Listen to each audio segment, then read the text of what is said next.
Alright, so recently I actually broke my finger because I punched something hard and then my ring finger broke.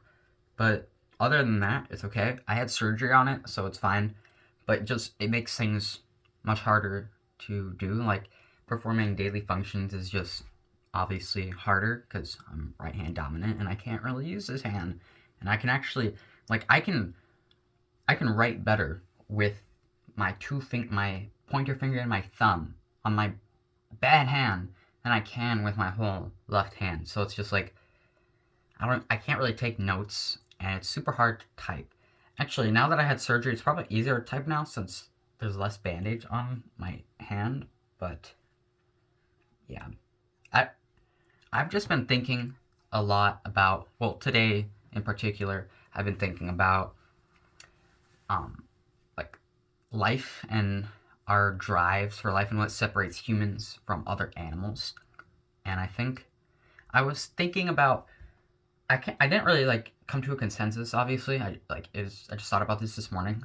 But when I think about life, I think about like survival and reproduction, and primitively, like subconsciously, there might all that our body yearns for might just be for survival and reproduction. But obviously, we as humans, we live our lives as if there is more to life than simply survival and reproduction. You know, like we don't think in terms of, oh, I have to look attractive so that I am more likely to attract a mate so that I can increase the likelihood of reproducing so that I can sustain the human civilization. Like we don't think in terms of like that, like we don't think like, oh, I need to regulate my body temperature so I can maintain homeostasis, and then I need to get my daily nutrients in. Like obviously we want food and we want water and we breathe and we sleep. We perform these our we make sure our um, primary, most basic needs are met. For like, I would hope so that we most people try to meet their basic needs.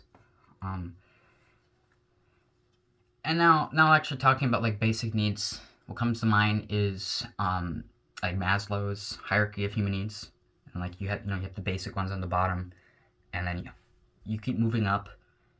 Um, that probably like now that I think about that, actually does show a lot of distinctions between humans and other animals. Like a lot of other animals, they kind of just stop at the first level of the pyramid. Like most animals, they just live for survival and reproduction. Like there's not much more to like a fish's life than just survival and reproduction. Like they're not. At least I don't think. Like I don't think squirrels or other animals are contemplating the nature of the universe. Not that I don't obviously they don't have the biological mechanisms to do that, but they don't have the free time to do it. You know what I mean? Like that's probably one of the reasons, or not probably, it is one of the reasons that humans have developed and advanced so much in the past like couple centuries, because our leisure time has increased. We have more time to do things and to think about things other than how we're gonna eat, or when's the next time we're gonna get clean water, or like are we gonna survive this winter's frost. Like when you have your basic needs met, you have more time, you have more leisure, you have more energy to direct. Well, let's just restate. You can direct more of your energy to other things, and these things, I don't know how like objective they are. Like I know, like our survival needs are kind of primitive. Like those are not subjective. Those are subconscious. Like those are automatic. Like we automatically search that as like the base is the minimum. If we didn't, we wouldn't be here. We'd be dead. So anything outside of that, like all that is kind of like pre-programmed into us. It's like software almost. That's just like in our body, like to our search for food and our need for survival and reproduction. That's just kind of pre-programmed into us. But anything outside of that, like wanting to learn the piano or wanting to understand how the universe is created or wanting to, come up with a cure for cancer. Things like that, those are outside of that basic need, and those are kind of subjective. Like, the individual kind of creates that for themselves. So in that way, our secondary purpose and our secondary meaning is like a subjective drive, but we have like a primary objective purpose, and that's obviously just to survive and reproduce. Excuse me. But there's obviously more to life than just that. Yeah, I guess that's like that. Bring it back to like the original headline or the original why I'm talking about this right now, because that's what separates humans from other animals. Our the way that we can define our own purpose and the way that we have a drive for things outside of life, outside of survival and reproduction, that is a huge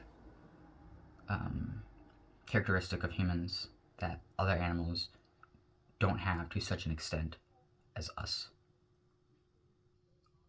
So when I think of something that comes to mind, when I think of like stuff or like a drive for something beyond our basic needs, is our want for like altered states of consciousness. Okay, that's obviously not everyone does that or like is interested in altered states of consciousness, but I think the oldest thing that humans have probably done to achieve an altered state of consciousness would be to consume fermented berries. Consume alcohol or ethanol or methanol, not meth, methanol or ethanol or alcohol or whatever it is. Humans kind of have always done that. I don't know why. Like, that's, it could be argued that it's like in our nature to explore states of consciousness, but it's not like a universal thing. I don't think not everyone does that. Whether it's coffee, like vaping, like cannabis, or like psychedelics, any altered state of consciousness. That's not to argue that like it's good or that like exploring altered states of consciousness is necessarily bad or good, but I think like I'm trying to think of something like light, like coffee, right? Coffee, I don't know if you would say that as like an altered state of consciousness. I'm sure to someone that doesn't consume caffeine, like if you give them a cup of like good coffee, like they're gonna probably feel like they're on, like like coffee literally does that. Obviously if you drink coffee a lot, you're not gonna like get that stimulating boost, but coffee certainly does it. I've heard people talk about how they like drink a bunch of coffee after they stopped drinking coffee for like a year or for a long period of time, and then they had like some sort of psychedelic experience of some sort. I don't know. I actually heard that on like a Joe Rogan podcast, so who knows if that's true or not, but it's definitely an altered state of consciousness, I would argue. And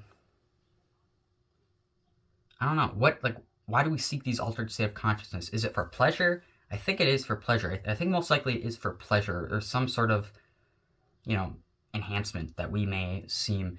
And I don't like enhancement.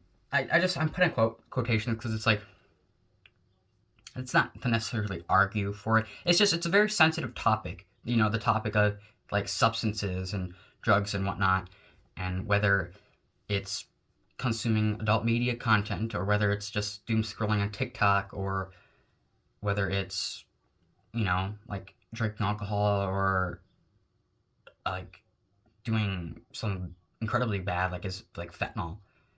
I think it's just for pleasure, maybe to an extent, because like I don't know, I'll drink like a Red Bull, like if I want like an extra boost of energy, if I'm feeling a little tired, I might just like drink like a Red Bull or something caffeinated. But is that necessarily for pleasure, or is it just for an enhancement?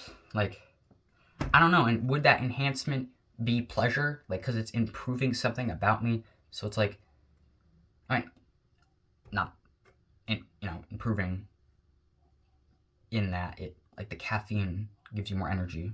Um, so it's just like, it's, it's, it's interesting. It's something that I need to think more deeply about and like do like see other people's perspectives on.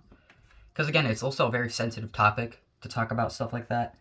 Um, yeah, but I think humans have always been experimenting with altered states of consciousness for like ever since the first civilization, ever since humanity was humanity. Maybe even before we were even Homo sapiens, when we were still like Australopithecus, or even when we were like very very primitive, like before we're even human, we might have been experimenting with altered state of consciousness. There's the whole idea of the stone ape theory or hypothesis. I don't think it's a theory, it's a hypothesis. You can't really, I don't know how you'd prove that, but um yeah, that's not to argue like that you should experiment with altered states of consciousness or whatnot. It's just, I don't know.